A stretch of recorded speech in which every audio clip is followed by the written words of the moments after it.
Itong end times na tinatawag, ito yung hindi pagkawasak ng sanlibutan. That's a misinterpretation of the terms according to the Word of God. Kala nila yung end of the world, mawawasak ang mundo, mawawala dito, hindi po. End of the world means the end of the system of the world. Itong sistemang pampolitika, itong sistemang sosyal na ginagalawan natin, itong sistemang religyoso, itong sistemang pananalapi, financial system, political system, economic system, social system, religious system of the world. This is going to end. Tatapusin yan. Because this is not God's system. Ang itatayo niya ay ang sistema ng kanyang kaharian. Hallelujah. Bago kayo pumunta sa inyong mga ginagalawang buhay, makinig muna kayo ng pangangaral ng salita ng Diyos. Sapagkat itong sistema ng kaharian na ipinadala at ipinagkatiwala sa inyong pastor, ito ang sistemang itatayo ng Diyos sa mundong ito na paghaharian niya ng 1,000 taon. Hallelujah! Tatapusin ng Diyos the financial system, the elaborate, complicated financial system of the world is going to end. Napakasimple ng introduction ng financial system ng Diyos. Napaka-simple. Papalitan ng Diyos ang sistemang pang-ekonomiya ng sanlibutan.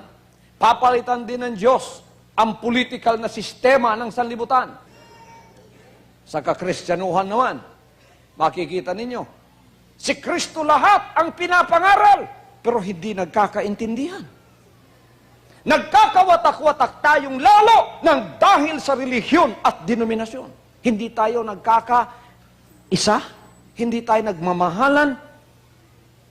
Pero tingnan mo mga kapatid, habang ako ipapunta rito, nagta-travel by land, I travel by air, I travel by land, I travel by sea, tagtad ng simbahan ng Pilipinas. Pero tadtad din ang away. God's people that are sincere and honest in wanting to find the truth about Jesus Christ are so much confused that they don't know what to do. And it is religion who should be the oasis of people who seem to walk in the desert of untruth, but instead of finding water that will satisfy and quench their spiritual thirst, they become more thirsty, they become more confused, and they seem to walk in an endless darkness, not knowing where the true way can be found. Wala silang pag-asa na makita ang dulo ng katotohanan, sapagkat wala kang makikita. Yan po ang dulot ng relihiyon. Pati nga ako nangangaral na sa kaharian. Pinapangaral ko na nga, diretso si Jesus ka. Kita nyo, di na relihiyon yan Babaguhin ng Diyos at papalitan niya ang lahat ng mga bagay na yan. Aalisin niya yan. Ang tunay, ang kanyang ipasusunod sa kanyang bayan. Nasusunod bang sinabi ni Jesus Christ? Hindi nasusunod. Pinapangaral nga si Jesus Christ, hindi naman sinusunod ang kanyang sinasabi. Anong sinabi ni Jesus Christ? Love one another, that the world may know you are my disciples. Anong sabi ni Jesus Christ? Kung tayo ay puro sa Kanya, magmamahalan tayo. Hindi nga tayo lang. Sinabi pa nga niya, love your enemy. Do good to them that hate you and persecute you and despitefully use you. Sabi niya, do good to them. Eto ngayon ang relihiyon, ang mukha ng relihiyon, nakita natin, ang mukha ng denominasyon, nakita natin. Lalo tayong nagkabahabahagi, nagkawatak-watak, at hindi nagkakaintindihan. Alam ba ninyo, ang sistemang yang religyoso at denominational ay papalitan ng Diyos ng tunay. Hallelujah! Hallelujah! At ang mensahe na kanyang ipaaalam sa atin ay napakasimple lamang. Ito na nga ang pasimula. This is now the beginning of the restoration of the simplicity of the message that Jesus Christ brought to this earth. He died, was sacrificed, he died, and then was buried. On the third day, he rose again. And he rose again victoriously. And when he rose again, he gave us his word. 2,000 years ago, up to now, it's now the beginning of the restoration of the purity and the simplicity of the truth of the message of Jesus Christ, which I am now preaching to you today. What is the simplicity of that message? The message is so simple, it is only contained in one word: repent. Anong ibig sabihin ng repent? Magsisi. Anong ibig sabihin ng magsisi? Ang ibig sabihin ng magsisi para sa iba, iiyak. Ang ibig sabihin ng magsisi para sa iba, pag tinanganan mo nito, matutumba. Magtatumbling. Ang ibig sabihin ng repent para sa iba, magsisimba ako, mataimtim sa Diyos. That's not the meaning of repentance per se. The meaning of repentance is deeper than that. Repentance means you come because you understood the message that you cannot save yourself. And you understood that Jesus Christ, who sacrificed his life on the cross, is the perfect sacrifice, and you don't have to pay for the penalty of your sin because it was him who came and was crucified on that cross that paid for the penalty of your sin. He is the substitutionary Savior for you. Lalapit ka lang, di ko maligtas ang sarili ko, ikaw ang tagapagligtas, nagbayad ng kasalanan ko. Ngayon, Panginoon, ako po ay susuko sa iyo. Repentance is a surrender. What will you surrender? Rebelde tayo sa Diyos. Alam niyo yan? Pagka makasalanan kayo, rebelde kayo sa Diyos. Pastor, may relihiyon po ako, hindi ako makasalanan. Pakinggan mo ito, kapatid. Nung ipinanganak ka, ang kasalanan mo, kasama mo na. Bakit? Galing yan sa iyong magulang. Saan galing ng magulang mo? Sa magulang niya. Saan galing ng magulang niya? Sa magulang niya. Saan galing ng magulang niya? Kay Eva at kay Adan. You see, God is the one who created us. You believe me? Niniwala ba kayo na ang Diyos ang gumawa sa atin? Ito ang pagkagawa natin. Kinuha niya ang alabok sa lupa, pinorma ng Diyos, yung mga galaxies, yung mga universo na nakita natin, yung mga mundong yan, hindi niya ginawang ganun eh. Sinabi lang niya, let there be light, there was light. Let there be firmament, there was firmament. Let there be waters, let there be fishes in the waters. Lahat yan. He just spoke everything into existence. But when He created man, which is His own masterpiece, He did not speak you into existence. He created you, the Bible says, with His own hands. Kumuha siya ng alabok ng lupa. Pinorma. Nilagyan ng mata. Lagyan ng ulo. Kamay. Perfectly. That the Bible says the hosts of heaven applauded, clapped their hands because of the majesty of what God is doing. Pumalakpak sila sapagkat napakaganda ng pagkagawa natin. Naporma ng tao. Nakatayo na siya. Pero walang buhay. Walang hininga, walang buhay. Patay. Kung sasabihin mo, walang hininga, walang buhay, pero formado, patay. Nakakita na ba kayo ng patay? May mata, may ilong, may lahat, walang buhay. Sabi ng Diyos, hindi maaaring magsamba sa akin tong patay na to. Hindi maaaring kilalanin ako nito. Kung anong ginawa ng Diyos, hinipan niya ang butas ng kanyang hilong.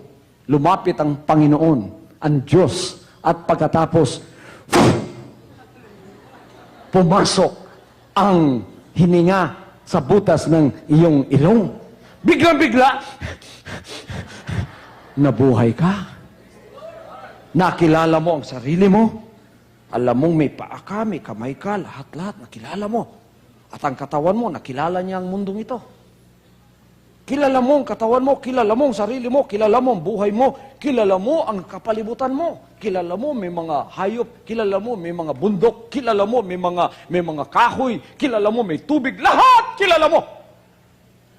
Isa lang, hindi mo pa kilala yung gumawa sa iyo. Ang pangalawang ipapasok ng Diyos ay ang tinatawag na Espiritu.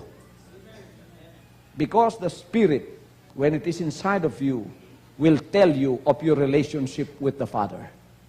Without that, you only have a soul and a body. You are not better than an animal. Ang kalabaw, may kaluluwa rin yan. Animal soul. At may katawan. Pero hindi kilala ang gumawa sa kanya. Nakakita na ba kayong tao lumalakad dyan? Walang espiritu ng Diyos? Spiritually dead ang tawag yan? Kilala niya ang sarili niya? Kilala niya ang kapalibutan niya? Pero hindi niya kilala ang Diyos. Kung sasabihin mong, kilala ko ang Diyos, may relihiyon ako. Hindi ka naipakilala ng relihiyon sa Diyos sapagkat hindi nagkaroon ng koneksyon kayo ng Diyos hanggang ngayon. Sasabihin ko sa iyo maya-maya kung paano magkaroon ng koneksyon. Eto, ipapasok na sana ng Diyos ang Espiritu niya upang makilala na natin siya. Ang tunay na paglilingkod sa Kanya, ang tunay na relationship sa Kanya. Umikse na ngayon si Satanas. Si Lucifer ay isang anghel, bumagsak mula sa langit dahil nagrebelde siya. Gusto niya maging Diyos katulad ng Diyos. So rebelde si Lucifer. Pumunta sa mundong ito, binagsak dito, tinuruan niya ngayon ang tao kung paano ding magrebelde sa Diyos. Pumasok siya sa ahas, pumunta doon sa punong kahoy. Sabi ng Panginoon sa lahat ng puno dito, makakain ka! Ngunit sa punong ito, hindi ka kakain sa araw na ikay kakain, mamamatay ka! Bago pa man makapasok ang Espiritu sa kanya, ang ahas na ang umuna at nilinlang si Eva. To make the story short, kumain si Eva. It was the disobedience, the first disobedience. You know what disobedience is? Disobedience is sin. The spirit of sin is disobedience. That is the spirit that came into the human being now. Instead of the Spirit of God, it is the spirit of the devil that came into us. Natapos na ni Lucifer ang kanyang ginawa, umalis na siya, sitting pretty na siya. Alam niya, ito ay lalaganap na. Parang virus yan sa computer. Lalaganap na yan. Lahat na magkakaroon na ng virus. Basta'y pinanganak ka, may virus ka na ng disobedience. Kaya yung bata, hindi mo natuturuan yon. Matigas ang ulo nun pagdating na ng araw. Amen. Our Catholic friends calls that the original sin. It is true, it is the original sin of disobedience. Ngayon, paano nating masosolve yan? Religiosity is not the answer to the remedy to that spiritual problem. Religion and denomination is not the answer. Your race is not the answer. Your wealth is not the answer. Your friends are not the answer. Nobody is the answer. Impostor lang ang magsasabing, kami ang makapagsusolve niyan. Pumunta kayo, tuturuan ko kayo kung paano kayo pumunta sa kaharian ng langit. Mali po yun. Hindi tama yun. Amen? Dumating si Jesus Christ dito, marami ng relihiyon. May Pariseo, may Saduseo. Nagdidibatihan na ang mga yan nang dumating si Jesus Christ dito. Lahat nagtuturo. Ang tao ay nanginginig. Ang tao ay napakarelihiyoso. Pero ang Espiritu ay walang pagbabago. Hindi pa rin makasunod-sunod yan sa kalooban ng Diyos sapagkat ang espiritu mo sa loob ay parang punong kahoy yan. Kung ano ang punong kahoy, siya ang bunga. Sabi ni Jesus Christ, makikilala mo ang puno sa pamamagitan ng kanyang bunga. Kung ang espiritu ng kasalanan na disobedience ay santol, santol talagang bunga mo. Halimbawa, ang katuwiran ay mangga. Gusto mong maging mangga, pero ang puno mo santol. Pitasin mo lang lahat yun. Santol ka pa rin. Kanino? Kung minsan, hindi pa ikaw ang pumipitas eh. Kawawa naman yung mga pari kung minsan. Papasok kayo sa kumbento, mangungumpesyal kayo sa kompesyonaryo, Padre, marami na po akong bunga. Pwede bang pakipitas? Hinarbest ng pari ngayon. Kailangan din harvestin din yung nasa sa kanya. Hindi masosolve yun. That is a spiritual problem. It cannot be solved by religious, denominational, or human means. It's a spiritual problem. And only a spiritual remedy can solve it. Wala talagang mangyayari doon. Tingnan ninyo, ang iba naman sa Middle East, masosolve down nila yung problema nila para magsasamba sila sa buhaya, magsasamba sila sa mga bituin. Ang mga anak nila, pinapakain sa mga buhaya para daw maapis yung mga Diyos doon. Wala rin yun. Katang-isip lang ng tao yun. Etong gawin mo, masosolve yan. Etong gawin mo, magbibigay ka ng malaking offering, masosolve yan. Hindi rin masosolve yun. Walang makakasolve yan. Alam ninyo, huwag kayong mawala ng pag-asa. Sapagkat habang tayo naririto, mahal tayo ng ating buhay na Diyos. Hallelujah! Dumating ang ating Panginoon! The Bible says in the beginning was the Word was with God, and the Word was God. And the Word was made flesh and dwelt among us. He was born of a woman, but his father is not a man, so he was not born in sin. He was not born through the process of the flesh, but he was born of the Spirit. That's why he is sinless. He's spotless. He came, and he was the solution to that problem. Nung siya dumating, anong sinabi niya? Isa lang ang mensahe niya, repent. The other word for repentance is surrender. Anong isosurrender mo? Yung minana mo na espiritu. Na hindi mo mabago-bago. I-surrender mo yun. Ang iba, nagiging cosmetic pa nga yung mga relihiyosong belief nila eh. Alam ko, santol ako. Pinipitas ko lahat ang bunga. Para maging mangga ako tingnan, bibili ako ng maraming mangga sa Gimaras. Itatali ko dito sa puno. Tinali lahat. Tinali. Para kung tingnan mo sa malayo, uy, mangga. Uy, bago ka na, mangga. Pero pagka inuga mo, pinadaan mo sa trial, aba, nako, nahuhulog ang mga mangga. Nakatali lang pala. Artificial. Naging plastic tuloy. Hindi totoo. Kasi yung puno mo, yun pa rin. Gusto mo bang maging mangga? Ang solusyon si Jesus Christ. Ano ang dala niya, mga kapatid? Mensahe! Repent! Anong ibig sabihin ng repentance? Sabi ni Jesus Christ, kung ihahambing ko ngayon sa parable na ito, eto ang dala niya. Dumating si Jesus Christ, nakasakay sa isang backhoe. Alam niyo kung ang backhoe? O kung di niyo lang, bulldozer na lang. Nakasakay sa bulldozer si Jesus Christ. Sabi niya, itong bulldozer ko, ang solusyon. Itong sinasakyan kong mensahe, ang solusyon. Kayong lahat na mga santol, makinig kayo. Yang mga santol na yan ang mga makasalanang espiritu. Puno ng kasalanan yan. Makinig kayong lahat. May problema ba kayo? Gusto niyo maging mangga lahat? Matuwid sa Diyos lahat? Ito ang solusyon, bulldozer. Buldusin natin ang punong kahoy ninyo. Pero, magpirmahan muna tayo. you have to be willing to do it. You have to repent. I have the solution, but you have to repent. You have to sign an agreement. Lord, I am willing! Ito yung lupa ko, ang puso ko. Etong lupa ko, yung punong kahoy nakatanim sa puso ko. Yung punong kahoy nakatanim sa lupa ko, anong punong kahoy? Kasalanan. Isusurrender ko po sa inyo ang punong kahoy. Pasok kayo sa lupa ko, Panginoon. Dalhin ninyong bulldozer nyo. Bulldosin po ninyo. Hindi lang bulldozer ang dala niya. Sa likod ng kanyang bulldozer ay maraming punong kahoy na bago ang dala niya. Punong kahoy ng mga mangga. Anak, sabi niya, pagka inalis natin ang santol, papalitan natin ng mangga.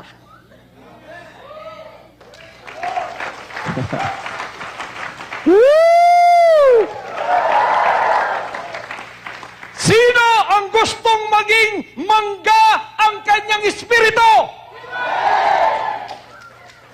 You just invite Jesus Christ. Walang bayad. Just invite Him.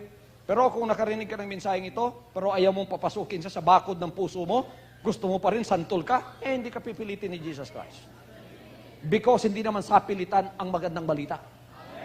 Dadaan-daan ka lang niya, kahit ang solusyon siya, dadaan-daan lang, walang mangyayari sa iyo, santol ka pa rin. Pero para sa lahat ng tatanggap sa Kanya, sabi ng John chapter 1 verse 12, to them that received Him, or accepted Him, or invited Him to come into their land, and then use your bulldozer, Lord, through my agreement, through my repentance, through my willingness, through my surrendering of this land. Palitan mo ang punong kahoy na ito. Alisin mo! Daraan na ang kapangyarihan ng Diyos, bubuldusin yung santol mo. Hindi lang pipitasin ang bunga, pati ang puno.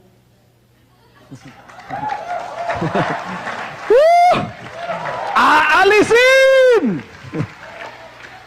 Pagkatapos, magtatanim ng bagong puno. Sabi niya, huwag kang mag-alala, anak. Ito ang bagong espiritu itatanim natin. What is that new spirit? It is the spirit of disobedience? No. It is the spirit of obedience to the will of God. Hallelujah! Hallelujah! Ngayon, sinabi ng Ezekiel 36:26, the Lord said, I will put in them a new heart, and I will put in them a new spirit, so that they might be able to obey my statutes and my commandments. Ngayon, eto ang kasalanan ng relihiyon. Hindi na bago ang puno ninyo. Pinipitas lang ang bunga. Tuwing mangangaral dito, ginagamit ang banal na kasulatan, tinuturuan ng mga disobedient spirits, obey! Obey! Paano maturuan ng obedience ang disobedient? Ngayon, yung tao, pinipilit niyang sumunod hanggang ang mga kalyo niya, ang lalapad na, makasalanan pa rin. Hanggang napapansin mo, ang tao ay namamatay ng kanyang pag-asa. Kahit anong gawin ko, hindi ako maka-obey. Nakikinig lang ako, pero hindi ako maka-obey. Bakit maka-obey ka? Disobedient ka. Hindi mo kasalanan yun. Tingnan ninyo, mga kapatid, ang milagrong ginawa ng Panginoon. It is not hard for you to obey the Word of God now. Because you have an obedient spirit. Pagka napasok sa iyo yan, kilala mo kung sino ang nagbigay niyan. Ang nagbigay ay ang amang nasa langit. Anong ibig sabihin nun? Ipinanganak ka na sa kanyang espiritu, meron ka ng bagong ama. So, a new relationship will start. So when God stands before us and He looks at us, He does not see your facial features. He does not see your race. He does not see your educational attainment. He does not see how rich and how poor you are. He does not see your social standing. What He sees is the spirit that is within you, whether you are a child of God or a child of the devil. Hallelujah! So sa mga pagtitipon, kung ang lahat ng tao ay titipunin, aalisin ang lahat ng building sa sanlibutan ito, titipunin tayo sa isang lugar, tapos tatayuan Diyos sa harap natin in judgment. When He looks at us, He does not categorize us by race, by religion, by socio-economic status. He does not categorize you in those things. He only categorizes you into two divisions, whether you are a child of the devil with an unrepented, disobedient spirit, or a child of God who has the experience of repentance and being born again in that spirit, and thereby getting the power to become a child of God through that obedient spirit. That is how God categorizes us. Dalawang bahagi lang ang paningin ng Diyos sa atin. Marami ang magrereklamo doon. Sabi ng Panginoon sa lahat ng anak ng demonyo na hindi na nagsisi ng kanilang kasalanan, dito kayo sa kaliwa. Anong tawag sa kanila? Mga kambing. Dito kayo, sabi niya sa Matthew 25, sa kaliwa kayo. Sa mga anak naman ng Diyos, dito kayo sa kanan. Mga tupang sumusunod sa aking mga salita. Ito kayo. Tingnan nyo? Dito! Marami rin dito. Baka magreklamo yung nasa kaliwa. Lalapit sa Panginoon. Panginoon, alam ninyo, puti ako. Sabi ng Panginoon, puti ka nga, pero naka pa rin ang demonyo. Kasi hindi titingnan yung balat mo. Espiritu. Hindi ka nakapagsisi. Titingnan ng record mo. Anong pangalan mo? William Smith. Pinanganak ka May 1, 1970. Namatay ka May 2, year 2030. Walang record dito sa lifespan ng buhay mo, which is 70 years, na ikaw ay nakapagsisi at nag-surrender ng iyong espiritu at kusang loob na tinanggap ang ibinibigay kong bagong espiritu. Walang record dito, kaya anak ka pa rin ng Diablo. Pero Panginoon, nagsisipa po ako araw-araw. Alam niyo, Panginoon, pagkatinanganan ng ulo ko, tumba ako. Di ba maraming mga ministries ngayon, pagkatinanganan ng ulo, ginaganon lang dito. Natutomba? Pero hindi naman nagbabagong espiritu. Me, when I touch your head, I don't expect you to fall. I expect you to change. Hallelujah. To change that spirit within you through the message of repentance. Willingly you come and surrender yourself. Whoever you are, you must submit yourself to God. You must be reduced to zero. You must be reduced to nonentity. You must be reduced to something that you are, a sinner that needs the grace of God. Ganon talaga sa kaligtasan ng Diyos. Napakasimple ng mensaheng ito, mga kapatid. Ang spiritual revolution ay may mga pagbabagong mangyayari. Ang nakaluklok sa puso natin noon ay ang spirit of disobedience. Ngayon, dumating na ang pinakamalaking revolusyonaryo, si Jesus Christ, upang iyan ay itapple down. Jesus Christ came to topple down the spirit of disobedience, which the head of which is Lucifer. Nang dumating siya rito, dinala niya ang mensahe ng pag-ibig at dinala niya ang mensahe ng pagsisisi. At si Satanas, sinabi niya, nakita ko nang bumagsak mula sa langit papunta dito sa lupa. Kung paano siyang bumagsak sa karya ng Diyos sa langit, babagsak din siya dito sa karya ng Diyos sa lupa, sabagat aangkinin na ng Diyos ang isang malakas na revolusyon ng pagbabago sa kanyang bayan na mangyayari sa kanilang puso. Ano ang mangyayari? Palalayasin ang hari ng pagsuway, the spirit of disobedience, layas!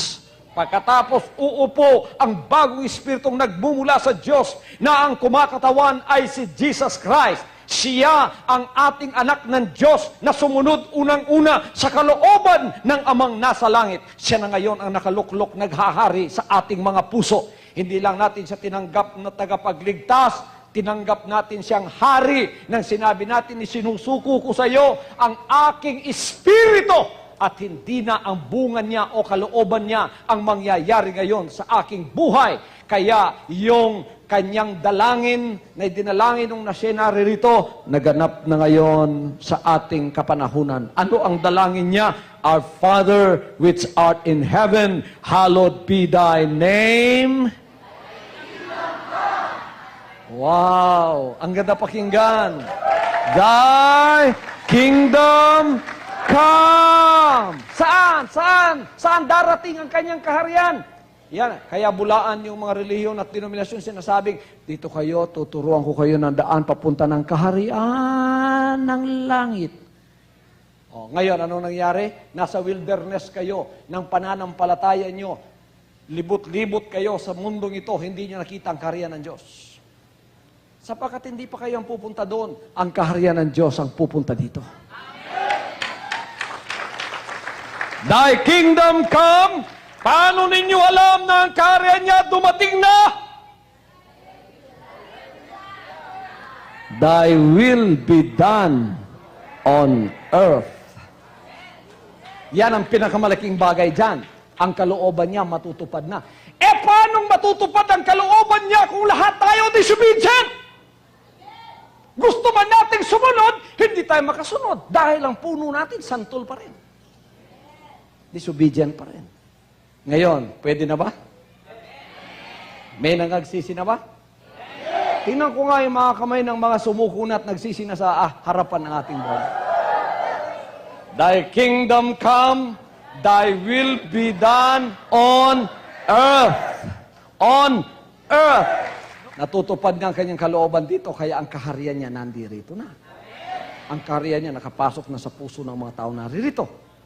Kaya ang bandila ng kaharian ni Jesus Christ naririto na. Ito yung arka ng inyong kaligtasan. Ang papasok sa kaharian ang siyang maliligtas. Anong sinabi ng John 3:5? Maliban ang tao'y panganak na muli sa tubig at sa Espiritu. Yun, pagkapanganakan sa Espiritu. Ngayon, naipanganak na kayo sa Espiritu, may bagong ama na kayo. Ang lahat ay magsabing, ako'y ipinanganak na sa Espiritu ng Diyos. Mayroon akong bagong ama. Hindi laman, hindi tao, Espiritu. Kaya ang ipinanganak niya sa akin ay Espiritu rin. Manang-mana ako sa Kanya. Sapagkat ang Espiritu nang galing sa Kanya ay ang Espiritu ng pagsusunod. Tulad ng anak niya na si Jesus Christ na ipinagpapatuloy ang buhay niya sa pamamagitan ng Kanyang pinahiran na walang iba kundi si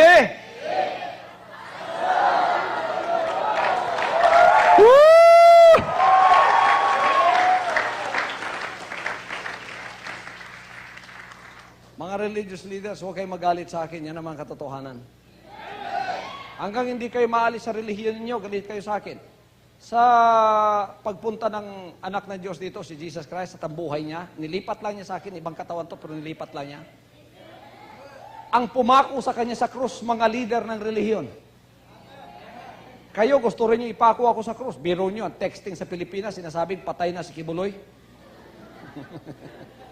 Patay na raw ako, na heart attack daw ako. O kahit mag-basketball pa tayo maghapon, hindi ako maha-heart attack. Tingnan ninyo, halos 2 oras na ang aking pangangaral. Naririto, magagawa ba ninyo yan? Hindi ninyo magagawa yan! Sapagkat ang pinagkaloob na mensahe sa akin ay ang mensahe ng katotohanan. Sinabi ko, Ama, ang gusto ko po, totoo. Sabagat gusto kong pumunta sa kaharian ninyo. Kaya pagkat tinanggap ko ang totoo ang ipangangaral ko. Susundin ang bayan niya yan. Kaya ang kaharian ng Diyos narito na sa Kalibo Aklan. Nabi ko kanina, sa mga nasa kanan, mga tupa na sumusunod sa kanyang boses, sumusunod, thy will be done ang kanilang puso. Sapagat bago yung Espiritu nila, thy will be done in my life. Kaya nasusunod lang ang mga salita ng Diyos. Ano sasabihin ng Panginoon sa kanila? Dito kayo, mga tupa. Lahat, karamihan, dukha. Aba, sabi nung nasa kaliwa, mga dukha yan! Oo, dukha nga, pero anak naman ng Diyos. Walang pinag-aralan yan! Wala nga pinag-aralan, pero anak naman ng Diyos. Alam mo ninyo, salamat sa Diyos, ngayong huling araw na ito, hindi lang mga dukha ang tinatawag ng Diyos. Imposible ang mayaman makapasok sa kaharian ng Diyos. Maraming na nakakapasok na mayaman ngayon. Sapagkat naunawa nila ang mensahe ng katotohanan. Walang pinipiling tao ang Diyos, mayaman ka man o dukha. Pagka ikaw ay sumunod at nagsisi, ikaw ay kakategorize sa mga tupa, kasama ka riyan. Pagtingin ng Diyos, tupa, kambing. Sabi niya sa mga kambing, humayo kayo, go to eternal punishment. Because I was hungry, you did not feed me. I was a stranger, you didn't let me in. I was naked, you didn't clothe me. I was a stranger, you did not visit me. When, Lord? When did we do that? Anong sasabihin ng Panginoon? Sabi niya, tatawagin niya yung mga pinadala niya, mga apostoles, kasama na ako doon. Kung ginawa ninyo sa pinakamaliit sa mga alagad ko, ginawa ninyo sa akin. Hindi ka namin nakita pumunta sa kalibo, Panginoon. Wala kaming nakita doon na mataas ang ilong tumuktok sa aming mga pintuan. Tuturo niya yung mga alagad niya, kasama na ako. Ah, si pastor pala. Kung anong ginawa pala ninyo sa akin, yun ang ginawa ninyo sa kanya. Mahal ba ninyo ako? Praise the Lord. Huwag ninyong sabihing mahal ninyo ang Panginoong Kristo kung hindi nyo ako mahal. Bakit? Kung ako nakikita ninyo, hindi nyo kayang mahalin. Yung pakayang hindi ninyo nakikita. Woo! Dito naman sa nasa harapan o nasa kanan, sabi niyang Panginoon, okay, kayong mga tupa ko, pumasok kayo sa kagalakan ng kaharian ng Diyos na inihanda para sa inyo sa buhay na walang hanggan. Sapagkat ako ay nagutom, pinakain ninyo. Ako ay nauhaw, pinainom ninyo. Walang damit, dinamtan nyo. Estranghero ako, pinatuloy nyo. Kailan, Panginoon? Ituturo niya, maaalala ninyo ang ginawa ninyo sa akin. Babasahin ang mga records ninyo. Bakit kayo ay naging tupa, sumunod? Merong record that you have surrendered your life one day. Nangaral ako sa Kalibo, pumunta ka doon, sinurrender mo ang buhay mo. Panginoon, kusang loob ako'y lalapit sa iyo. Susurrender ko na ang aking espiritu. Not my will, not the will of the Spirit, but your will be done in my life. Lord, I will follow John 3:5. What is John 3:5? Except a man be born of water. Bakit may water? Because water is an identification with Him. Because the good news is death, burial, and resurrection of Jesus Christ. Death is when you repent. When you repent, that is equivalent to death. Patay ang lumang espiritu. Ang taong patay, anong gagawin natin? Ililibing mo. Your grave is not watery grave. That is an equivalent of your burial. We will bury you according to Romans chapter 6. They that are dead in Christ are buried with Him by baptism into His death. That likewise as Christ rose from the dead, we should also walk in newness of life. So, ibabaon ka. You went with the death of Jesus Christ by repentance. You went with Jesus Christ through His burial by baptism. When you came up out of the water, and you have that new spirit, you were identified with His resurrection. Bago ang nilalang na lumitaw sa tubig. Now the Bible says, they that are in Christ are new creatures. All things, all spirit are passed away. Behold, all things are become new. Bago ka na ngayon, bagong espiritu, bagong pananampalataya, bagong pagsusunod, bagong kaharian, bagong Ama. Tingnan kayo ngayon ng Panginoon, hindi nang makikita yung mukha nyo, Hindi makikita yung laman nyo, makikita niya ang espiritong nakapasok sa loob ng katawan nyo. Naniniwala ba kayo sa mga bagay na hindi nyo nakikita? Nakakita na kayo ng kaluluwa nyo? Nakakita na kayo ng espiritu nyo? Pero may mga ebidensyang meron kayong espiritu. Sapagkat kung masama ang espiritu ninyo, masama ang bunga.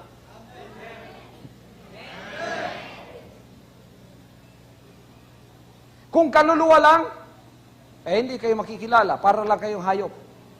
Hindi kayo masama, hindi mabuti. Categorize under sin pa rin. Pero pag may espiritu ka, ano ang espiritu mo, lalabas ang bunga. Amen. Kung santol, santol. Kung mangga, mangga. Kung masama, masama. Kung mabuti, mabuti. Kung masunurin, masunurin. Kung masuwain, susuwayin. Ngayon, nakikilala tayo sa pamamagitan ng ating espiritu. Sapagkat tayo, ang bunga natin, sumusunod. Sumusunod sa kalooban ng Diyos. Darating ang panahon, haharap ang lahat ng tao sa harapan ng Diyos. Dalawa lang ang paningin niya. Anak ng demonyo, hindi ka nagsisi, dito ka. Anak ng Diyos na nakapagsisi, dito ka. Magrereklamo yun dito. Panginoon, ako po ay gumawa ng malaking kababalaghan. Panginoon, ako po ay apostol. Panginoon, ako po ay ganito. Malaking libos ang binigay ko. Panginoon, gumawa po ako, nagpropesya ko sa iyong pangalan. The Lord will say, 7:21 of Matthew, not all that say unto me, Lord, Lord, shall enter into the kingdom of heaven, but they that obey the will of my Father which is in heaven. Hallelujah! Hallelujah! Naniniwala kayo na yan ang ililigtas ng Diyos sa inyo? Kung saan ang espiritu ninyo galing, maliligtas ang kaluluwa ninyo sapagkat ang kaluluwa neutral yan, sasama kanino man. Espiritu ng Diyos, sasamahan yan. Kaya panganak ka sa Espiritu, alam mo ang relasyon mo sa Diyos ngayon. Naniniwala kayo niyan, mga kapatid? Kung wala kayong pananampalataya, hindi ninyo mapapaniwalaan yan. Kaya kailangan manampalataya kayo. Ano ang pananampalataya? Maniniwala ka sa bagay na hindi mo nauunawaan, paniwalaan mo na lang. Buhay na walang hanggan. Your soul will not die. Your body will die, but your soul will not. This is the importance of the good news today that I am preaching to you. Kailangan tanggapin natin yon kung gusto nating maligtas. Lumakad tayo, sumuko tayo, at kusang loob nating lapitan siya at sabihin, Panginoon, sinusuko ko ang aking sarili sa inyo. Hallelujah. Ngayong oras na ito, pagkakataon ninyo, mga kapatid, dito sa Kalibo, kung hindi pa kayo nakapasok sa karya ng Diyos, hindi pa kayo pinanganak na muli, wala pang record ang inyong buhay na kayo ay nagsisi ng inyong kasalanan. Isang araw, mamamatay kayo, ang inyong kaluluwa haharap sa harap ng Diyos. Kukunin ang mga kasulatan ng buhay mo. Kung walang record, sinabi ng banal na kasulatan, whosoever whose name is not found written in the book of life is cast into the lake of fire, which is the second death. Titingnan ang record mo. Kung walang record doon, impyerno ang pupuntahan mo. Ito ang kahalagahan ng magandang balita. Huwag kang pumasok saan-saan man. Magsisi ka. Pagka nagsisi ka, tinanggap mo siya bilang hari, automatic, ikaw ay magiging anak ng Diyos. At ikaw ay papasok hindi sa relihiyon at denominasyon, kundi sa kanyang kaharian. Don't send down angel to guide me day and night, and don't leave this heavy load that would make my burdens light. I don't want to see a miracle of your power and might, But I just want to know that you still love me, Lord. Don't stop the heavens just to show me a sign, and don't change the seasons or refuse the sun to shine. Just let me feel the sacred thrill of your touch one more time, then I know, yes I know, that you still love me.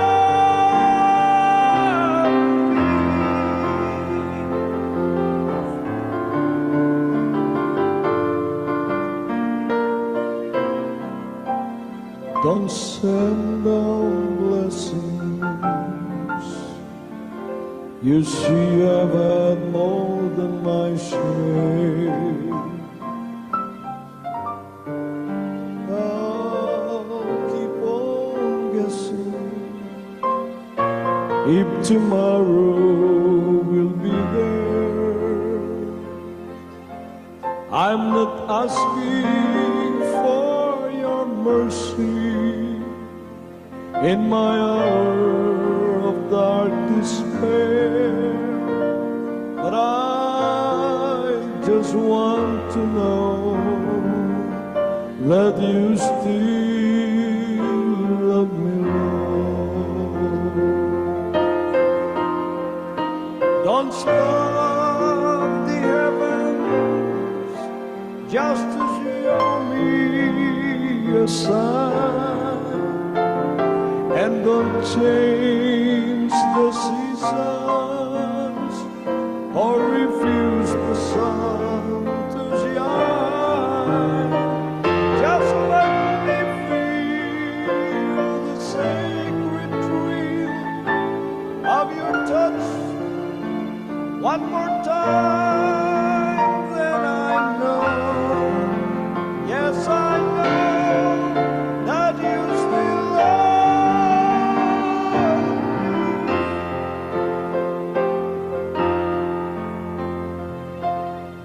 Don't stop the heavens just to show me a sign, and don't change the seasons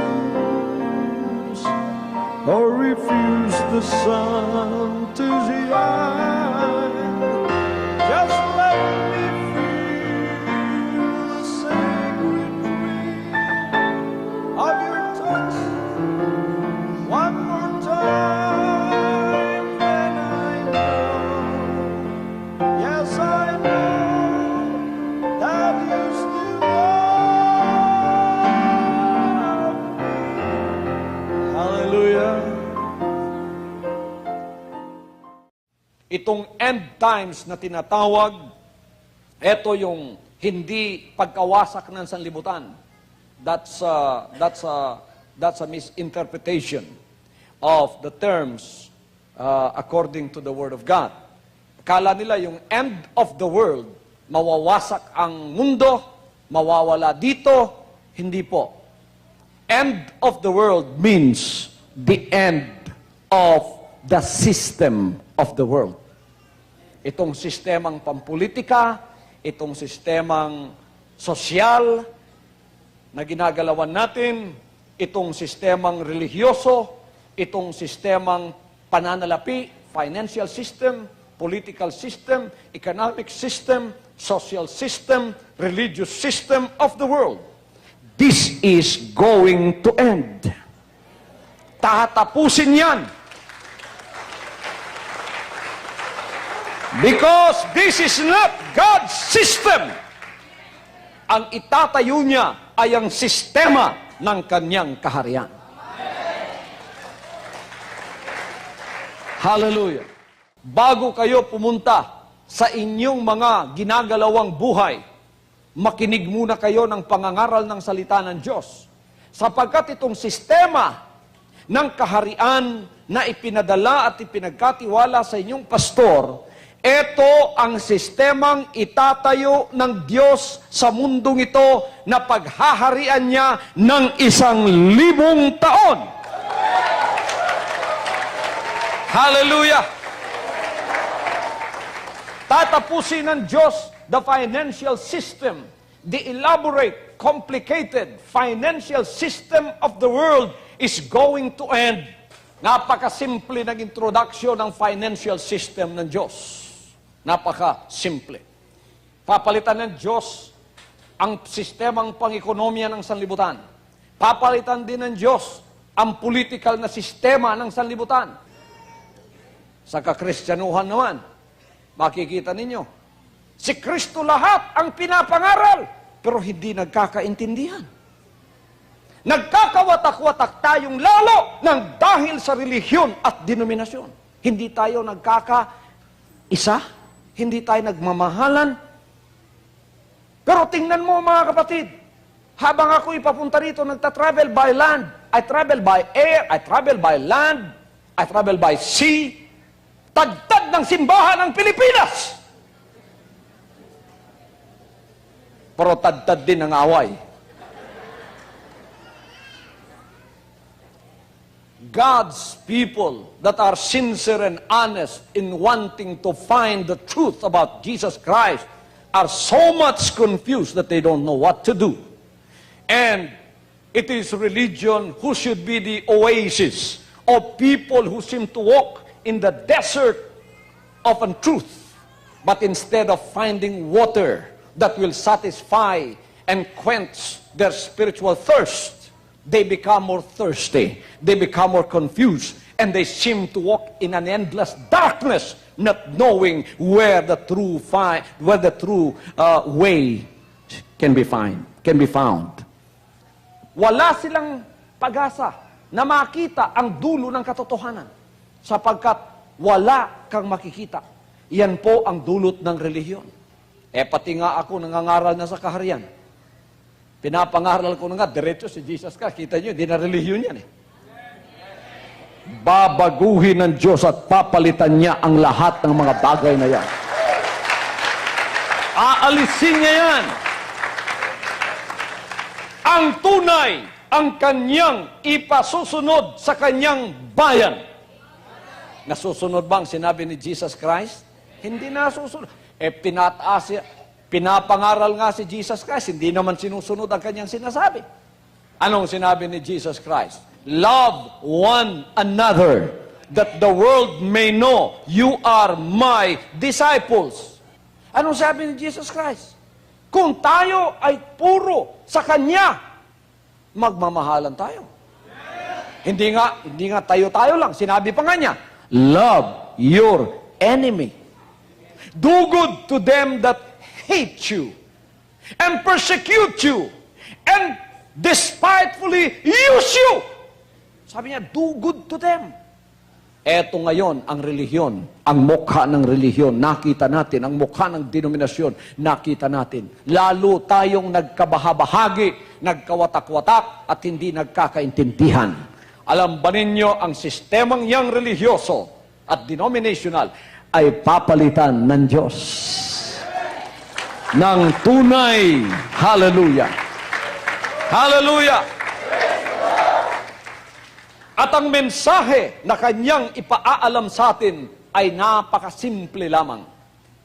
Ito na nga ang pasimula. This is now the beginning of the restoration of the simplicity of the message that Jesus Christ brought to this earth. He died, was sacrificed, He died, and then was buried. On the third day, He rose again.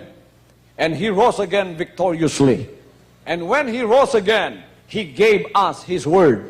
2,000 years ago, up to now, is now the beginning of the restoration of the purity and the simplicity of the truth of the message of Jesus Christ, which I am now preaching to you today.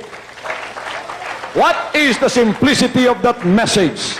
The message is so simple, it is only contained in one word: repent. repent. Anong ibig sabihin ng repent? Magsisi. Anong ibig sabihin ng magsisi? Ang ibig sabihin ng magsisi para sa iba, iiyak. Ang ibig sabihin ng magsisi para sa iba, pag tinanganan mo nito, matutumba. Magtatumbling. Ang ibig sabihin ng repent para sa iba, magsisimba ako, mataimtim sa Diyos. That's not the meaning of repentance per se. The meaning of repentance is deeper than that. Repentance means you come because you understood the message that you cannot save yourself. And you understood that Jesus Christ, who sacrificed His life on the cross, is the perfect sacrifice, and you don't have to pay for the penalty of your sin because it was Him who came and was crucified on that cross that paid for the penalty of your sin. He is the substitutionary Savior for you. Lalapit ka lang. Hindi ko maligtas ang sarili ko. Ikaw ang tagapagligtas, nagbayad ng kasalanan ko. Ngayon, Panginoon, ako po ay susuko sa iyo. Repentance is a surrender. What will you surrender? Rebelde tayo sa Diyos. Alam niyo yan? Pagka makasalanan kayo, rebelde kayo sa Diyos. Pastor, may relihiyon po ako, hindi ako makasalanan. Pakinggan mo ito, kapatid. Nung ipinanganak ka, ang kasalanan mo, kasama mo na. Bakit? Bakit maka-obey ka? Disobedient ka. Hindi mo kasalanan yun. Tingnan ninyo, mga kapatid, ang milagrong ginawa ng Panginoon. It is not hard for you to obey the Word of God now. Because you have an obedient spirit. Kapag napasok sa iyo yan, kilala mo kung sino ang nagbigay niyan. Ang nagbigay ay ang amang nasa langit. Anong ibig sabihin nun? Ipinanganak ka na sa kanyang espiritu, meron ka ng bagong ama. So, a new relationship will start. So when God stands before us and He looks at us, He does not see your facial features. He does not see your race. He does not see your educational attainment. He does not see how rich and how poor you are. He does not see your social standing. What He sees is the Spirit that is within you, whether you are a child of God or a child of the devil. Hallelujah! So sa mga pagtitipon, kung ang lahat ng tao ay titipunin, aalisin ang lahat ng building sa sanlibutan ito, titipunin tayo sa isang lugar, tapos tatayuan Diyos sa harap natin in judgment. When He looks at us, He does not categorize us by race, by religion, by socioeconomic status. He does not categorize you in those things. He only categorizes you into two divisions, whether you are a child of the devil with an unrepented, disobedient spirit, or a child of God who has the experience of repentance and being born again in that spirit, and thereby getting the power to become a child of God through that obedient spirit. That is how God categorizes us. Dalawang bahagi lang ang paningin ng Diyos sa atin. Marami ang magrereklamo doon. Sabi ng Panginoon sa lahat ng anak ng demonyo na hindi nangagsisi ng kanilang kasalanan, dito kayo sa kaliwa. Anong tawag sa kanila? Mga kambing. Dito kayo, sabi niya sa Matthew 25, sa kaliwa kayo. Sa mga anak naman ng Diyos, dito kayo sa kanan. Mga tupang sumusunod sa aking mga salita. Ito kayo. Tingnan nyo. Dito! Marami rin dito. Baka magreklamo yung nasa kaliwa. Lalapit sa Panginoon. Panginoon, alam ninyo, puti ako. Sabi ng Panginoon, puti ka nga, pero nakaparin ng demonyo. Kasi hindi titingnan yung balat mo. Espiritu. Hindi ka nakapagsisi. Titingnan ng record mo. Anong pangalan mo? William Smith. Pinanganak ka May 1, 1970. Namatay ka May 2, year 2030. Walang record dito sa lifespan ng buhay mo, which is 70 years, na ikaw ay nakapagsisi at nagsurrender ng iyong espiritu at kusang loob na tinanggap ang ibinibigay kong bagong walang record dito, kaya anak ka pa rin ng Diablo. Pero Panginoon, nagsisipa po ako araw-araw. Alam niyo, Panginoon, pagkatinanganan ng ulo ko, tumba ako. Di ba maraming mga ministries ngayon, pagkatinanganan ng ulo, ginaganon lang dito. Natutomba? Pero hindi naman nagbabagong espiritu. Me, when I touch your head, I don't expect you to fall. I expect you to change. Hallelujah. To change that spirit within you through the message of repentance. Willingly you come and surrender yourself. Whoever you are, you must submit yourself to God. You must be reduced to zero. You must be reduced to nonentity. You must be reduced to something that you are, a sinner that needs the grace of God. Ganon talaga sa kaligtasan ng Diyos. Napakasimple ng mensaheng ito, mga kapatid. Ang spiritual revolution ay may mga pagbabagong mangyayari. Ang nakaluklok sa puso natin noon ay ang spirit of disobedience. Ngayon, dumating na ang pinakamalaking revolusyonaryo, si Jesus Christ, upang iyan ay itapple down. Jesus Christ came to topple down the spirit of disobedience, which the head of which is Lucifer. Nang dumating siya rito, dinala niya ang mensahe ng pag-ibig at dinala niya ang mensahe ng pagsisisi. At si Satanas, sinabi niya, nakita ko nang bumagsak mula sa langit papunta dito sa lupa. Kung paano siyang bumagsak sa karya ng Diyos sa langit, babagsak din siya dito sa karya ng Diyos sa lupa, sabagat aangkinin na ng Diyos ang isang malakas na revolusyon ng pagbabago sa kanyang bayan na mangyayari sa kanilang puso. Ano ang mangyayari? Palalayasin ang hari ng pagsuway, the spirit of disobedience, layas! Pagkatapos uupo ang bagong espiritong nagmumula sa Diyos na ang kumakatawan ay si Jesus Christ. Siya ang ating anak ng Diyos na sumunod unang-una sa kalooban ng Amang nasa langit. Siya na ngayon ang nakaluklok, naghahari sa ating mga puso. Hindi lang natin siya tinanggap na tagapagligtas, tinanggap natin siyang hari nang sinabi natin, isinusuko ko sa iyo ang aking espiritu at hindi na ang bunga niya o kalooban niya ang mangyayari ngayon sa aking buhay. Kaya yung kanyang dalangin na dinalangin nung na siya naririto, naganap na ngayon sa ating kapanahunan. Ano ang dalangin niya? Our Father which art in heaven, hallowed be thy name.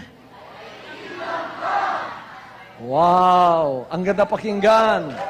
Thy kingdom come! Saan? Saan? Saan darating ang kanyang kaharian? Yan. Kaya bulaan yung mga relihiyon at denominasyon sinasabing, dito kayo, tuturuan ko kayo ng daan papunta ng kaharian ng langit. O, ngayon, ano nangyari? Nasa wilderness kayo ng pananampalataya nyo. Libot-libot kayo sa mundong ito, hindi nyo nakita ang kaharian ng Diyos. Sapagkat hindi pa kayo ang pupunta doon, ang kaharian ng Diyos ang pupunta dito. Thy kingdom come. Paano ninyo alam na ang kaharian niya dumating na? Thy will be done on earth. Yan ang pinakamalaking bagay dyan. Ang kalooban niya matutupad na. Paano matutupad ang kalooban niya kung lahat tayo disobedient? Gusto man nating sumunod, hindi tayo makasunod. Dahil ang puno natin, santol pa rin. Disobedient pa rin. Ngayon, pwede na ba? May nangagsisi na ba? Tingnan ko nga yung mga kamay ng mga sumuko na at nagsisi na sa harapan ng ating Lord. Thy kingdom come, thy will be done on earth. On earth. Natutupad ng kanyang ibang pakipitas. Hinarbest ng pari ngayon. Kailangan din harvestin din yung nasa sa kanya. Hindi masosolve yun. That is a spiritual problem. It cannot be solved by religious, denominational, or human means. It's a spiritual problem. And only a spiritual remedy can solve it. Wala talagang mangyayari doon. Tingnan ninyo, ang iba naman sa Middle East, masosolve down nila yung problema nila para magsasamba sila sa buhaya, magsasamba sila sa mga bituin. Ang mga anak nila, pinapakain sa mga buhaya para daw maapis yung mga Diyos doon. Wala rin yun. Katang-isip lang ng tao yun. Etong gawin mo, masosolve yan. Etong gawin mo, magbibigay ka ng malaking offering, masosolve yan. Hindi rin masosolve yun. Walang makakasolve yan. Alam ninyo, huwag kayong mawala ng pag-asa. Sapagkat, habang tayo naririto, mahal tayo ng ating buhay na Diyos. Hallelujah! Dumating ang ating Panginoon! The Bible says, in the beginning was the Word was with God, and the Word was God. And the Word was made flesh and dwelt among us. He was born of a woman, but his father is not a man, so he was not born in sin. He was not born through the process of the flesh, but he was born of the Spirit. That's why he is sinless. He's spotless. He came, and he was the solution to that problem. Nung siya dumating, anong sinabi niya? Isa lang ang mensahe niya, repent. The other word for repentance is surrender. Anong isosurrender mo? Yung minana mo na espiritu. Na hindi mo mabago-bago. I-surrender mo yun. Ang iba, nagiging cosmetic pa nga yung mga relihiyosong belief nila eh. Alam ko, santol ako, pinipitas ko lahat ang bunga. Para maging mangga ako tingnan, bibili ako ng maraming mangga sa Gimaras. Itatali ko dito sa puno. Tinali lahat. Tinali. Para kung tingnan mo sa malayo, uy, mangga. Uy, bago ka na, mangga. Pero pagka inuga mo, pinadaan mo sa trial, aba, nako, nahuhulog ang mga mangga. Nakatali lang pala. Artificial. Naging plastic tuloy. Hindi totoo. Kasi yung puno mo, yun pa rin. Gusto mo bang maging mangga? Ang solusyon si Jesus Christ. Anong dala niya, mga kapatid? Mensahe! Repent! Anong ibig sabihin ng repentance? Sabi ni Jesus Christ, kung ihahambing ko ngayon sa parable na ito, eto ang dala niya. Dumating si Jesus Christ, nakasakay sa isang backhoe. Alam niyo kung ang backhoe? O kung di niyo lang, bulldozer na lang. Nakasakay sa bulldozer si Jesus Christ. Sabi niya, itong bulldozer ko, ang solusyon. Itong sinasakyan kong mensahe, ang solusyon. Kayong lahat na mga santol, makinig kayo. Yang mga santol na yan ang mga makasalanang espiritu. Puno ng kasalanan yan. Makinig kayong lahat. May problema ba kayo? Gusto niyo maging mangga lahat? Matuwid sa Diyos lahat? Ito ang solusyon, bulldozer. Buldusin natin ang punong kahoy ninyo. Pero, magpirmahan muna tayo. You have to be willing to do it. You have to repent. I have the solution, but you have to repent. You have to sign an agreement. Lord, I am willing! Ito yung lupa ko, ang puso ko. Etong lupa ko. Yung punong kahoy nakatanim sa puso ko. Yung punong kahoy nakatanim sa lupa ko. Anong punong kahoy? Kasalanan. Isusurrender ko po sa inyo ang punong kahoy. Pasok kayo sa lupa ko, Panginoon. Dalhin ninyong bulldozer nyo. Buldusin po ninyo. Hindi lang bulldozer ang dala niya. Sa likod ng kanyang bulldozer ay maraming punong kahoy na bago ang dala niya. Punong kahoy ng mga mangga. Anak, sabi niya, pagka inalis natin ang santol, papalitan natin ng mangga.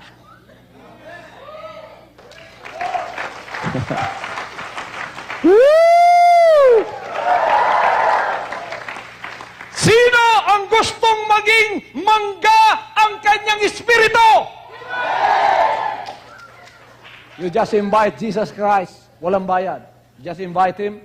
Pero kung nakarinig ka ng mensaheng ito, pero ayaw mong papasukin siya sa bakod ng puso mo, gusto mo pa rin santol ka, hindi ka pipilitin ni Jesus Christ. Because hindi naman sapilitan ang magandang balita. Dadaan-daan ka lang niya, kahit ang solusyon siya, dadaan-daan lang, walang mangyayari sa iyo, santol ka pa rin. Pero para sa lahat ng tatanggap sa Kanya, sabi ng John chapter 1 verse 12, to them that received Him, or accepted Him, or invited Him to come into their land, and then use your bulldozer, Lord, through my agreement, through my repentance, through my willingness, through my surrendering of this land, palitan mo ang punong kahoy na ito. Alisin mo! Daraan ng kapangyarihan ng Diyos, bubuldusin yung santol mo. Hindi lang pipitasin ang bunga, pati ang puno.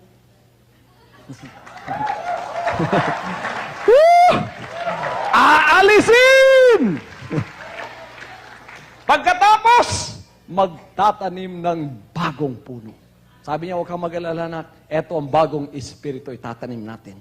What is that new spirit? It is the spirit of disobedience? No. It is the spirit of obedience to the will of God. Hallelujah! Hallelujah! Ngayon, sinabi ng Ezekiel 36:26, the Lord said, I will put in them a new heart, and I will put in them a new spirit, so that they might be able to obey my statutes and my commandments. Ngayon, eto ang kasalanan ng relihiyon. Hindi na bago ang puno ninyo. Pinipitas lang ang bunga. Tuwing mangangaral dito, ginagamit ang banal na kasulatan, tinuturuan ng mga disobedient spirits, obey! Obey! Paano maturuan ng obedience ang disobedient? Ngayon, yung tao, pinipilit niyang sumunod hanggang ang mga kalyo niya, ang lalapad na, makasalanan pa rin. Hanggang napapansin mo, ang tao ay namamatay ng kanyang pag-asa. Kahit anong gawin ko, hindi ako maka-obey eh. Nakikinig lang ako, pero hindi ako maka-obey. Galing yan sa iyong magulang. Saan galing ng magulang mo? Sa magulang niya. Saan galing ng magulang niya? Sa magulang niya. Saan galing ng magulang niya? Kay Eva at kay Adan. You see, God is the one who created us. You believe me? Niniwala ba kayo na ang Diyos ang gumawa sa atin? Ito ang pagkagawa natin. Kinuha niya ang alabok sa lupa, pinorma ng Diyos, yung mga galaxies, yung mga universo na nakita natin, yung mga mundong yan, hindi niya ginawang ganun eh. Sinabi lang niya, let there be light, there was light. Let there be firmament, there was firmament. Let there be waters, let there be fishes in the waters. Lahat yan. He just spoke everything into existence. But when He created man, which is His own masterpiece, He did not speak you into existence. He created you, the Bible says, with His own hands. Kumuha siya ng alabok ng lupa. Pinorma. Nilagyan ng mata. Lagyan ng ulo. Kamay. Perfectly. That the Bible says the hosts of heaven applauded, clapped their hands because of the majesty of what God is doing. Pumalakpak sila sapagkat napakaganda ng pagkagawa natin. Naporma ng tao. Nakatayo na siya. Pero walang buhay. Walang hininga, walang buhay. Patay. Kung sasabihin mo, walang hininga, walang buhay, pero formado, patay. Nakakita na ba kayo ng patay? May mata, may ilong, may lahat, walang buhay. Sabi ng Diyos, hindi maaring magsamba sa akin tong patay na to. Hindi maaring kilalanin ako nito. Kung anong ginawa ng Diyos, hinipan niya ang butas ng kanyang hilong. Lumapit ang Panginoon, ang Diyos, at pagkatapos, pumasok ang hininga sa butas ng iyong ilong. Biglang-bigla, nabuhay ka. Nakilala mo ang sarili mo. Alam mong may paa ka, may kamay ka, lahat-lahat, nakilala mo. At ang katawan mo, nakilala niya ang mundong ito. Kilala mo ang katawan mo, kilala mo ang sarili mo, kilala mo ang buhay mo, kilala mo ang kapalibutan mo, kilala mo may mga hayop, kilala mo may mga bundok, kilala mo may mga kahoy, kilala mo may tubig, lahat kilala mo. Isa lang, hindi mo pa kilala yung gumawa sa iyo. Ang pangalawang ipapasok ng Diyos ay ang tinatawag na Espiritu. Because the Spirit, when it is inside of you, will tell you of your relationship with the Father. Without that, you only have a soul and a body. You are not better than an animal. Ang kalabaw, may kaluluwa rin yan. Animal soul. At may katawan. Pero hindi kilala ang gumawa sa kanya. Nakakita na ba kayong tao lumalakad dyan? Walang espiritu ng Diyos? Spiritually dead ang tawag dyan? Kilala niya ang sarili niya? Kilala niya ang kapalibutan niya? Pero hindi niya kilala ang Diyos. Kung sasabihin mong, kilala ko ang Diyos, may relihiyon ako. Hindi ka naipakilala ng relihiyon sa Diyos sapagkat hindi nagkaroon ng koneksyon kayo ng Diyos hanggang ngayon. Sasabihin ko sa iyo maya-maya kung paano magkaroon ng koneksyon. Eto, ipapasok na sana ng Diyos ang Espiritu niya upang makilala na natin siya. Ang tunay na paglilingkod sa Kanya, ang tunay na relationship sa Kanya. Umikse na ngayon si Satanas. Si Lucifer ay isang anghel, bumagsak mula sa langit dahil nagrebelde siya. Gusto niya maging Diyos katulad ng Diyos. So rebelde si Lucifer. Pumunta sa mundong ito, binagsak dito, tinuruan niya ngayon ang tao kung paano ding magrebelde sa Diyos. Pumasok siya sa ahas, pumunta doon sa punong kahoy. Sabi ng Panginoon sa lahat ng puno dito, makakain ka! Ngunit sa punong ito, hindi ka kakain sa araw na ikay kakain, mamamatay ka. Bago pa man makapasok ang Espiritu sa kanya, ang ahas na ang umuna at nilinlang si Eva. To make the story short, kumain si Eva. It was the disobedience, the first disobedience. You know what disobedience is? Disobedience is sin. The spirit of sin is disobedience. That is the spirit that came into the human being now. Instead of the Spirit of God, it is the spirit of the devil that came into us. Natapos na ni Lucifer ang kanyang ginawa, umalis na siya, sitting pretty na siya. Alam niya, ito ay lalaganap na. Parang virus yan sa computer. Lalaganap na yan. Lahat na magkakaroon na ng virus. Basta'y pinanganak ka, may virus ka na ng disobedience. Kaya yung bata, hindi mo natuturuan yon. Matigas ang ulo nun pagdating na ng araw. Amen. Our Catholic friends calls that the original sin. It is true, it is the original sin of disobedience. Ngayon, paano nating masosolve yan? Religiosity is not the answer to the remedy to that spiritual problem. Religion and denomination is not the answer. Your race is not the answer. Your wealth is not the answer. Your friends are not the answer. Nobody is the answer. Impostor lang ang magsasabing, kami ang makapagsosolve niyan. Pumunta kayo, tuturuan ko kayo kung paano kayo pumunta sa kaharian ng langit. Mali po yun. Hindi tama yun. Amen? Dumating si Jesus Christ dito, marami ng relihiyon. May Pariseo, may Saduseo. Nagdidibatihan na ang mga yan nang dumating si Jesus Christ dito.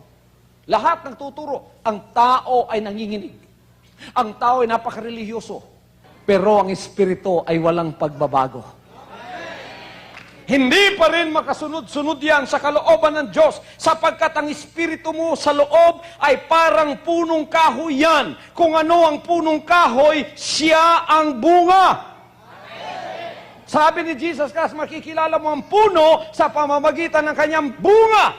Kung ang espiritu ng kasalanan na disobedience ay santol, santol talagang bunga mo. Halimbawa, ang katuwiran ay mangga. Gusto mong maging mangga, pero ang puno mo santol. Pitasin mo lang lahat yun. Santol ka pa rin. Kanino? Kung minsan, hindi pa ikaw ang pumipitas eh. Kawawa naman yung mga pari kung minsan.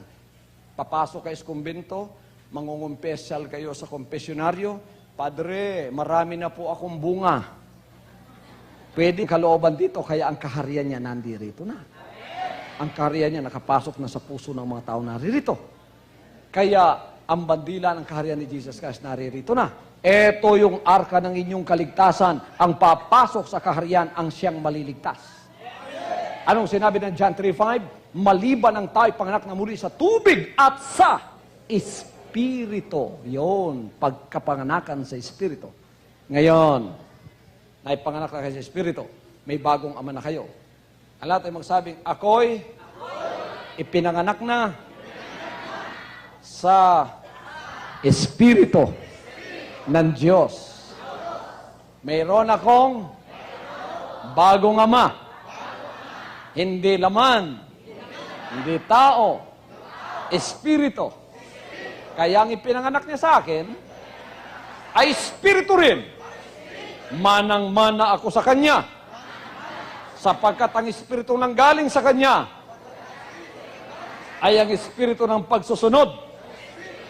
Tulad ng anak niya na si Jesus Christ na ipinagpapatuloy ang buhay niya sa pamamagitan ng Kanyang pinahiran na walang iba kundi si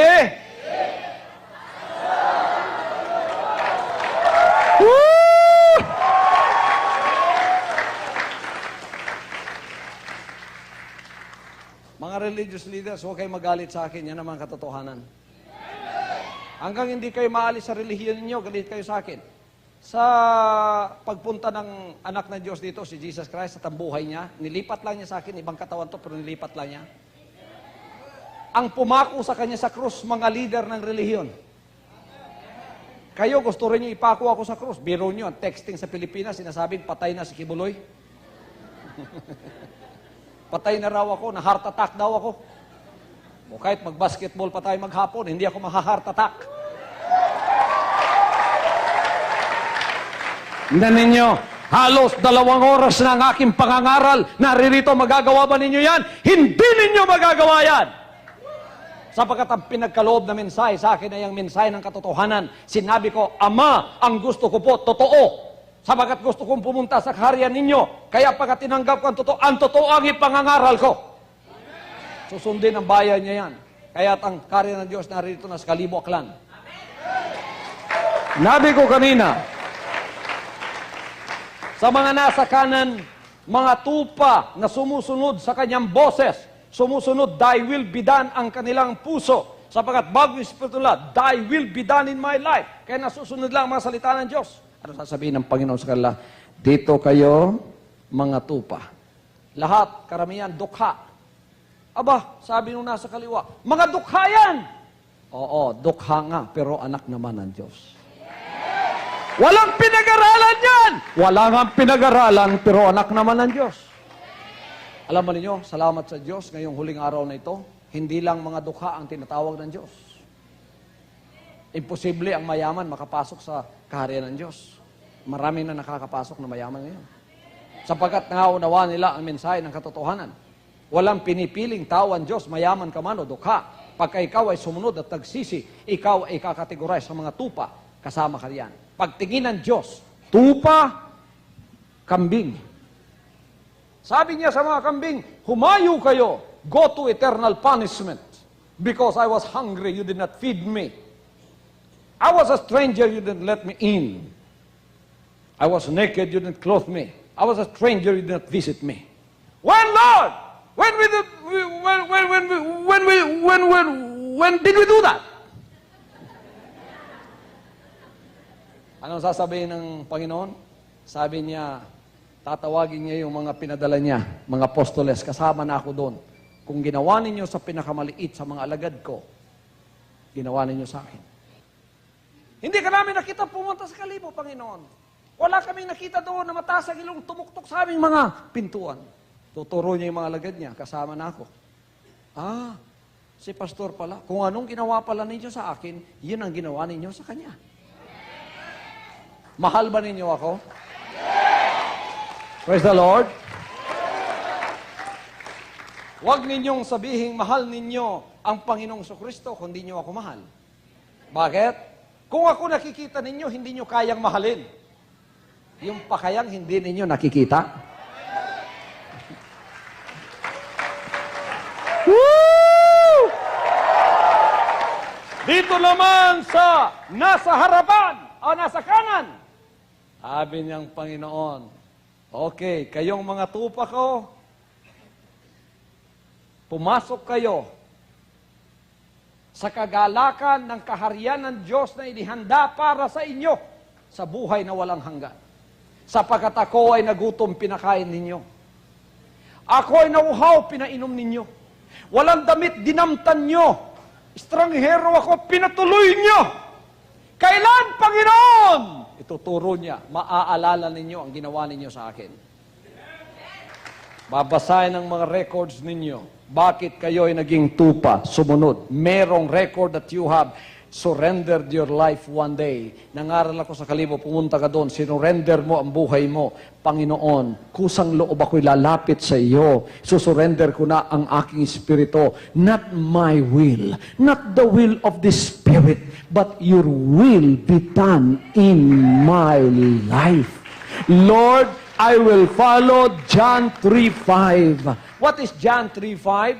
Except a man be born of water. Bakit may water? Because water is an identification with Him. Because the good news is death, burial, and resurrection of Jesus Christ. Death is when you repent. When you repent, that is equivalent to death.